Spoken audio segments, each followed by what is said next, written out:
Nous sommes en septembre et c'est la saison des iPhones. Appelez-les iPhone XS et iPhone XS Max, une année en S donc. Que valent-ils?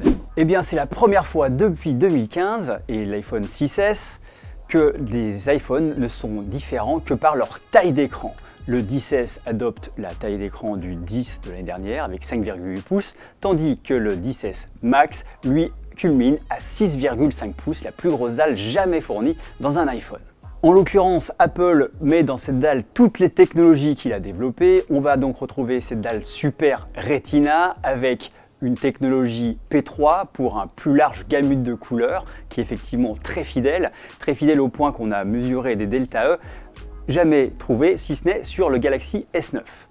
Ces dalles sont également très lumineuses. Apple disait qu'ils atteindraient les 650 candela par mètre carré. On dépasse largement ce chiffre puisqu'on atteint les 672 candela par mètre carré sur l'iPhone XS.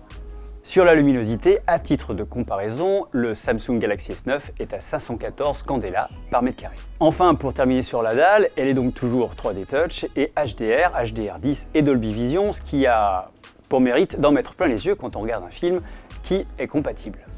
Avec de telles tailles d'écran, 5,8 et 6,5 pouces, la question de l'ergonomie va évidemment se poser. Celle de l'iPhone 10 va se régler assez rapidement, on va se référer à l'iPhone 10 de l'année dernière, où on s'aperçoit rapidement qu'on peut utiliser d'une main, parfois il faut un peu tirer sur le pouce pour atteindre le haut de l'écran, mais globalement on s'en sort. Et la version 6,5 pouces est évidemment gigantesque, elle demande d'être utilisée à deux mains, néanmoins le confort visuel fait qu'on peut l'envisager assez sereinement.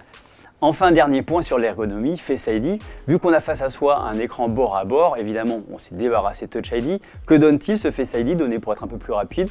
Il l'est peut-être, en tout cas au quotidien, ça ne se sent pas vraiment, mais il reste tout à fait utilisable, évidemment. Avec cette A12 Bionic, deuxième génération Bionic, on se retrouve face à 6 cœurs, 2 cœurs haute performance en termes de puissance de calcul et 4 cœurs plus économes en énergie, mais également plus performants que sur la génération précédente. Apple nous indique ainsi que les 2 corps les plus puissants sont 15% plus rapides que sur la puce A11 Bionic. Dans nos tests, on se rend effectivement compte qu'on a une progression de 10 à 15% qui sont donc bel et bien réels. Sur les 4 processeurs plus économes, donnés pour être 50% plus économes, c'est beaucoup plus difficile de juger. En tout cas, on espère sur le long terme que ça s'avérera. Côté GPU, on va trouver un processeur à 4 cœurs, une fois encore développé par Apple. Il est donné pour être 50% plus performant que celui qu'on trouvait dans l'A11 Bionic l'année dernière. Est-ce vrai?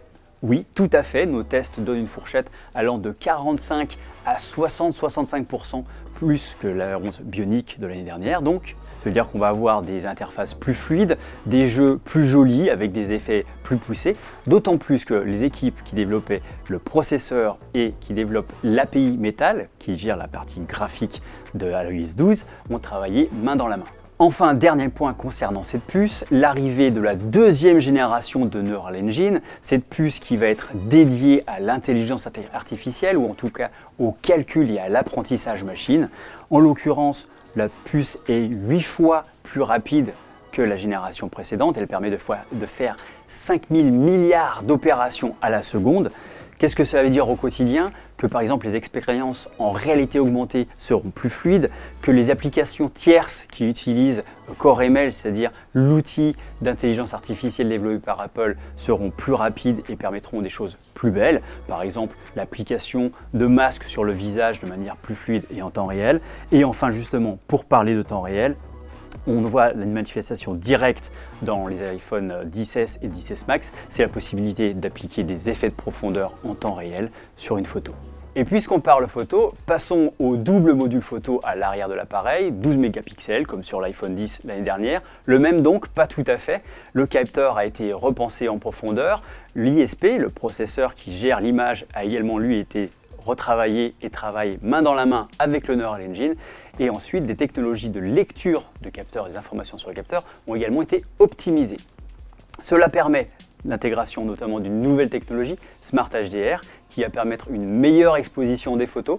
Nous vous préparons une partie test photo beaucoup plus approfondie pendant quelques temps, mais à première vue, on note une amélioration, notamment une meilleure exposition et une plus grande réactivité de l'appareil et de l'autofocus. Enfin, dernier point, l'autonomie. Le 10S et 10S Max doivent tenir respectivement 1 heure et 1 heure 30 de plus que l'iPhone 8 Plus. Ils atteignent juste les sommets atteints par l'iPhone 10 l'année dernière et flirtent avec ce qu'a obtenu le Galaxy S9 lors de nos tests en autonomie polyvalente. Alors que penser de ces iPhones? C'est une année en S, donc pas de révolution effectivement. Le 10S et le 10S Max sont des appareils très bien finis, très jolis, très performants, qui progressent un peu en photo.